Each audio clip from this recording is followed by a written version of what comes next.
Combination இருக்கா Siva sir?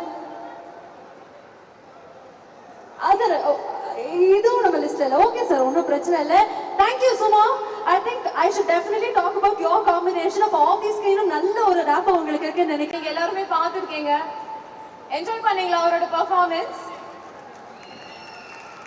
இப்போ அவர் ஆக்சுவலா ஒரு ஆக்டரே கிடையாது. ஹீஸ் அ உண்மையான சூமோ ரெஸ்லர். 8வது வயசுலேருந்து அவர் வந்து சூமோ ரெஸ்லருக்கு ட்ரைனிங் பண்ணிட்டு இருக்காரு. So he's a champion. அவரோட நாட்டில் அவர் ஒரு champion. So let's give him a champion. Welcome to India.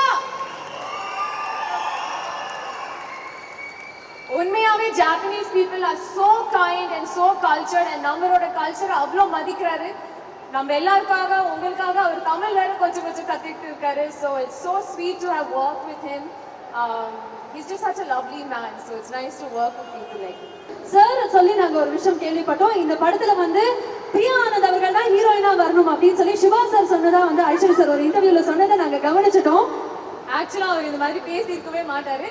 என் பேர் சொன்னா ஐயோ நிஜமாவே அவங்களா, ஏன்னா அவ்வளோ ஒர்க் பண்ணியிருக்கோம் சேர்ந்து. ஸோ இல்ல பட் ஆனா நாங்க ரொம்ப ஹாப்பியா இருக்கோம். இந்த வணக்கம் சென்னை படம் வந்து நிறைய பேர் வந்து உங்க காம்பினேஷனுக்காக தான் பார்த்திருந்தோம். இப்போ மீண்டும் இந்த காம்போ தான் சும்மா பார்க்க போறோம் அப்படிங்கறத இன்னும் ஒரு எக்ஸைட்மெண்ட். ஸோ என்ன மாதிரி கிரேசினஸ் இருந்தது? இப்போ ஐ திங்க் நீங்க ட்ரெய்லர் பார்த்தீங்க. So it's not just a comedy film, it's a children's film, emotional. It's just a beautiful journey between a sumo wrestler and சிவாவோட கேரக்டர்.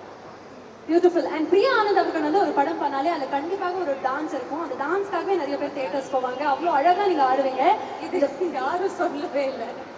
நிச்சயமா நீங்க நம்மள கூட பாருங்க, நாங்கள் டிஸ்கஸ் பண்ணும்போது இந்த நீங்க சிவா பத்தி சொன்னீங்களா, அதை நம்புறேன். ஆமா இல்லையா?